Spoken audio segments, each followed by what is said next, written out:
চলুন জেনে আসি 5টি মজাদার ফ্যাক্ট। ফ্যাক্ট নাম্বার 1, মসজিদে আকসা হল ইসলাম ধর্মের তৃতীয় পবিত্র স্থান। এখান থেকেই নবী মোহাম্মদ সাল্লাল্লাহু সাল্লাম মিরাজে গমন করেছিলেন।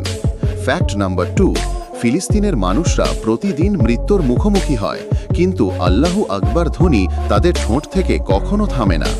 ফ্যাক্ট নাম্বার 3, মসজিদে আকসা দখল মানে শুধু জমি দখল নয়, এটি পুরো মুসলিম উম্মার হৃদয় আঘাত করা। ফ্যাক্ট নাম্বার 4, এক শিশু যখন পাথর ছোড়ে ওটা কেবল পাথর নয়, ওটা তার ঈমানের প্রতিবাদ। ফ্যাক্ট নাম্বার 5, যতদিন এক মুসলমানও বেঁচে থাকবে মসজিদে আকসা ভুলে যাওয়া অসম্ভব, কারণ এটি ঈমানের প্রতীক।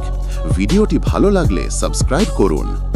চলুন জেনে আসি 5টি মজাদার ফ্যাক্ট। ফ্যাক্ট নাম্বার 1, মসজিদে আকসা হল ইসলাম ধর্মের তৃতীয় পবিত্র স্থান।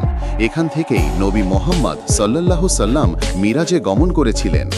ফ্যাক্ট নাম্বার 2, ফিলিস্তিনের মানুষরা প্রতিদিন মৃত্যুর মুখোমুখি হয়, কিন্তু আল্লাহু আকবার ধ্বনি তাদের ঠোঁট থেকে কখনো থামে না।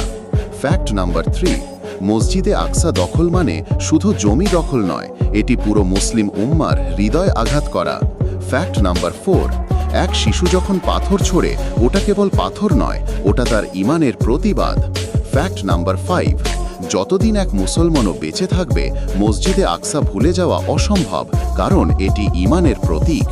ভিডিওটি ভালো লাগলে সাবস্ক্রাইব করুন।